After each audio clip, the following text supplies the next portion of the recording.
Some family betrayals don't happen behind closed doors. They happen online, in front of strangers, with laughter in the background and silence where love should be.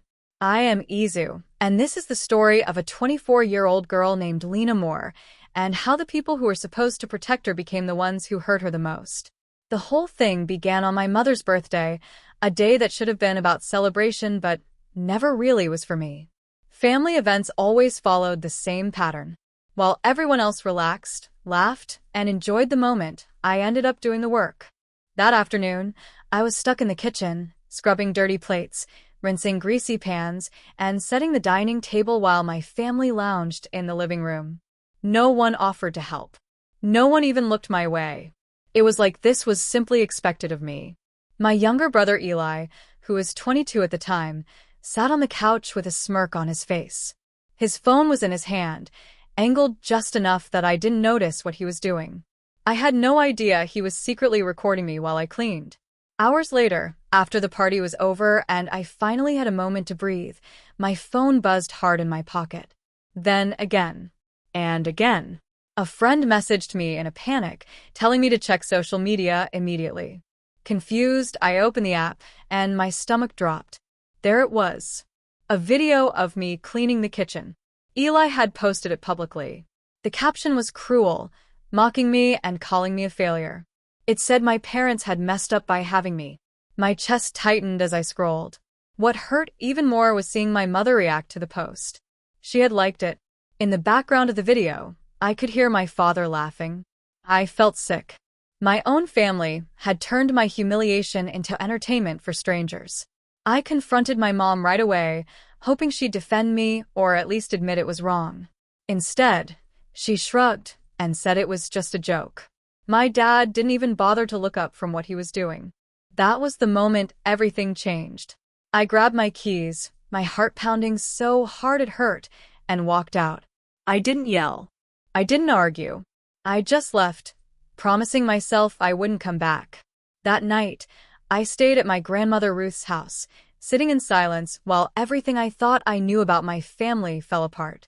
I replayed the video in my mind over and over, trying to understand how they could laugh at me like that. But what came next was even worse. The following morning, my phone buzzed with a text from Eli. Unlock the account. I need money. My hands shook as I read it. The humiliation from the video was still fresh, still burning. I was sitting at Ruth's kitchen table, trying to process everything, when the message came through. I didn't respond. Minutes later, my mom Diane called. Her voice was sharp and annoyed, not apologetic at all. She accused me of being selfish and said my brother needed help. Her words cut deep, like she assumed I'd just given, the way I always had before. My dad Frank didn't call. He didn't need to. His silence was loud enough. He was clearly on Eli's side. I wasn't surprised. Eli had always been their favorite. The golden child. The one who could do no wrong. Feeling overwhelmed and unsure of myself, I texted my close friend Nina, desperate for clarity. She rushed over almost immediately, her face serious as I explained everything. Let's check that shared account, she said. Years earlier, Eli and I had opened a joint bank account for shared expenses. But a few weeks before all this, I'd locked it after noticing strange withdrawals that didn't make sense. Sitting at Ruth's kitchen table, we logged into the banking app together. My jaw dropped. Over $3,600 was gone. Eli had blown the money on luxury sneakers, gaming equipment, expensive clothes, and bar tabs. I stared at the screen, feeling dizzy. That money came from every late shift I worked, every sacrifice I made, every time I put myself last. He's been using you, Nina said quietly, her voice tight with anger. I wanted to scream. How could he be so careless with my money?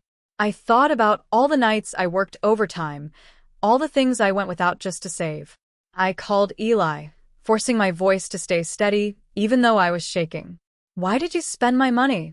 I asked. He laughed, completely dismissive. He told me to relax, and said it was our account anyway. He told me to chill. I hung up, my hands trembling. My mom called again, doubling down. She said Eli was still young and that I was older, so I should be responsible for him. Responsible. That word hit me hard. I had been carrying their weight for years, cooking, cleaning, paying bills, while being treated like a doormat. Frank finally texted me 2 words. Help your brother. There was no mention of the video. No apology. No concern for me. Nina pulled out her laptop and started going through the transaction history. She pointed to a receipt for a $620 jacket. He's not even trying to hide it, she said. Every purchase felt like another betrayal. It was clear they didn't see me as family, they saw me as a bank. For a moment, doubt crept in.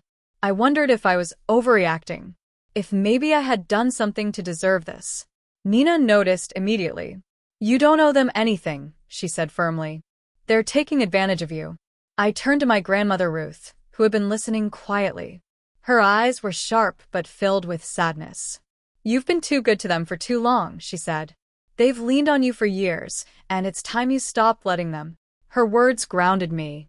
She had seen everything, how my parents favored Eli and excused every mistake he made. Don't let them guilt you, she added. You're stronger than that. I nodded, resolve building. I wasn't unlocking the account. I wasn't letting Eli get away with this. Nina and I started taking screenshots, every transaction, every message, every call log. She knew how important details were because she dealt with financial issues before. This isn't just about money, she said. He can't keep doing this. She was right.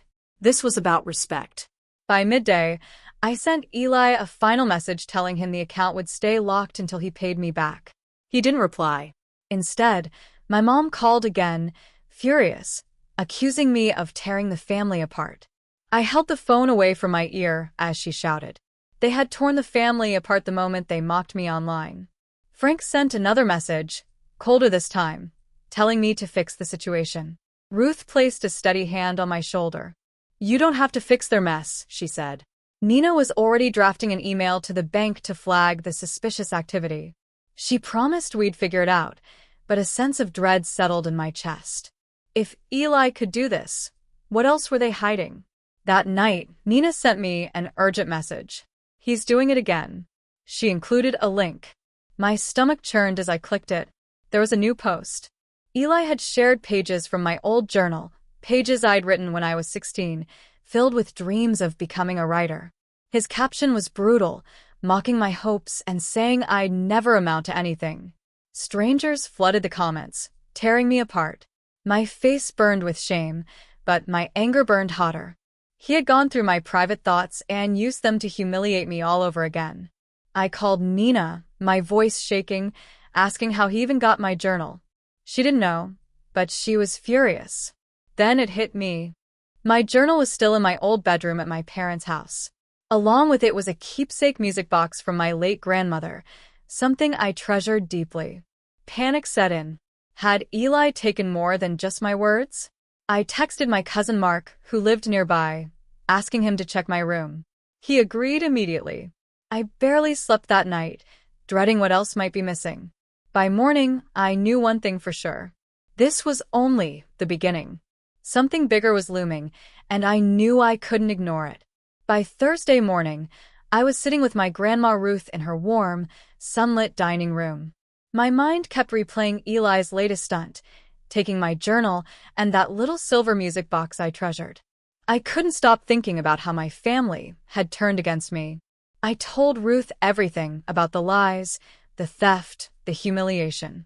She studied me with eyes that were sharp but heavy with concern. There's something you need to hear, she said quietly, her voice serious. I froze. What do you mean? I asked. Ruth sighed.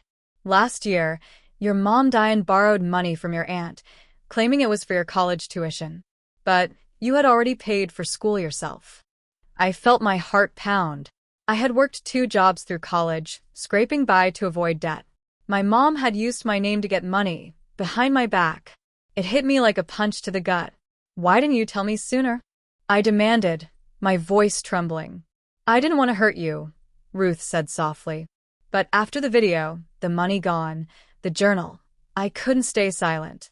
Her words confirmed my worst fear. My family wasn't just neglecting me. They were using me. I grabbed my phone and called my friend Nina immediately. We need to check my credit. I said, my voice shaking. She was already on her laptop, calm but determined. Let's pull your credit report, she said, navigating through a trusted site. Within minutes, we stared at the screen. My worst nightmare was real. There was a $6,200 loan opened in my name 6 months ago. Purchases included electronics from a tech store and car rentals I had never touched. I whispered Eli's name. Only he could have done this. Nina's eyes narrowed. This is identity fraud. He used your info to take out a loan. We can report it. I nodded, anger burning through the shock. Eli hadn't just stolen money or my journal. He had stolen my identity, putting my future at risk. I thought about Diane's lie to my aunt, her quick defense of Eli. Was she involved too? We dug deeper. The loan included my social security number, my birth date, details only family could access. I called my aunt, voice steady despite the rage. Did Diane borrow money for my tuition? I asked. She hesitated. Yes, last year, she said finally. She said you were struggling. Struggling? I'd been independent since 19. My mom had used my name, my reputation for her own gain.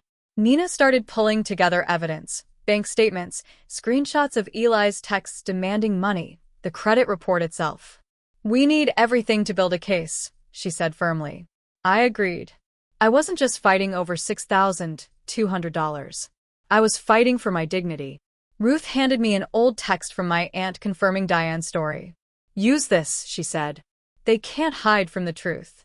I tried calling my mom, hoping for some explanation. You're making a big deal out of nothing, Diane snapped. Eli needed help, and I did what I had to. She didn't deny it. She justified it. My dad, Frank, didn't even pick up. His silence said it all. Together, they'd let Eli cross every line. I hung up, hands trembling with fury. Nina outlined the next steps. We can file a fraud report with the credit bureau. And we should consult a lawyer. Her confidence grounded me. She had enough legal knowledge from college to understand identity theft basics. This could hurt your credit for years if we don't act fast, she warned. I nodded, determined. I started gathering proof, pay stubs showing I'd paid for college, texts from family, bank statements. Each document felt like armor against betrayal. Ruth watched me work, her expression proud but sad. You're doing the right thing, she said. They've taken enough from you. Hours passed. Nina and I organized every piece of evidence, labeling files and screenshots. If Eli thought he could get away with this, he was wrong. I felt my strength building. My family had underestimated me, but I wasn't backing down. By evening, the folder was full. The loan, Diane's lie, proof of their refusal to take responsibility. I knew confronting them directly might fail, but I was ready to take legal action. That Saturday afternoon, I walked into a coffee shop in Denver to face Eli. My blood boiled from all his betrayals, the humiliating video, the $3,600 he took from our account, the stolen journal, the music box, and now a $6,200 loan in my name. He was slouched in the corner, smirking as if nothing had happened. I sat across from him, voice steady. Why did you open a loan in my name? I demanded. He rolled his eyes. You're blowing this out of proportion, he said. I needed cash and you weren't using your credit. My jaw tightened. He was blaming me for his theft. I pressed harder. And what about my journal? My music box? You think that's okay? Eli leaned back, scoffing. You're too sensitive. It's not my fault you left stuff lying around. His arrogance stunned me. He didn't care about the pain he caused. He just deflected. I was about to respond when my phone buzzed. My mom Diane was calling on speaker. Stop attacking your brother, she snapped. He's young. He made mistakes. Mistakes? This was calculated theft, not an accident. I hung up. Then my dad Frank called. Eli's just trying to get by. Why can't you support him? Support him? They were siding with him again, ignoring how he humiliated and robbed me. I ended the call, hands shaking. Eli smirker weide. See? Mom and Dad get it. You're the problem. I stood to leave, done with his games. Then Nina texted urgently. Check your work email now. I opened it. A security alert flashed. Multiple failed login attempts from an unknown device. Nina's voice came through on the phone, tense. Eli tried hacking your work email. I traced the IP. It's from his laptop. I looked at him. He was scrolling on his phone, oblivious. You tried to hack my email? I asked quietly. He shrugged. Needed some info, he said, as if it were nothing. My mind raced. My work email contained sensitive client data. His recklessness wasn't just personal anymore. It was dangerous. Rachel warned me my work info was at risk. She checked my account login history and discovered Hunter had tried to hack my email. This is serious, she said. He could access your job files, or worse. I felt sick. Hunter wasn't just reckless. He was dangerous. I confronted him. You're done using me, I said. He laughed, but I stayed calm. I'm reporting everything, your theft, the loan, the hacking. His smirk faltered. You wouldn't dare, he muttered. I didn't answer. I left, blocking his number, and my mom's and dad's too. Their blind support had broken any bond left. Outside, Rachel and I went over the evidence. She had saved logs of Hunter's hacking attempts and explained how we could include them in the fraud report. Hacking work accounts is a crime, she said. Her confidence steadied me. Grandma Martha's words echoed in my mind. They've taken enough from you. I realized that Hunter's attacks weren't just personal. They threatened my future. And my parents' refusal to stop him made them complicit.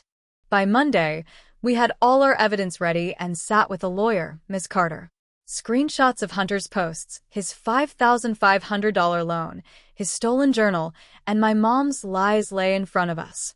This is solid, Ms. Carter said. Identity fraud and attempted hacking are serious. We can file a police report and alert the credit bureau. I felt a mix of fear and relief.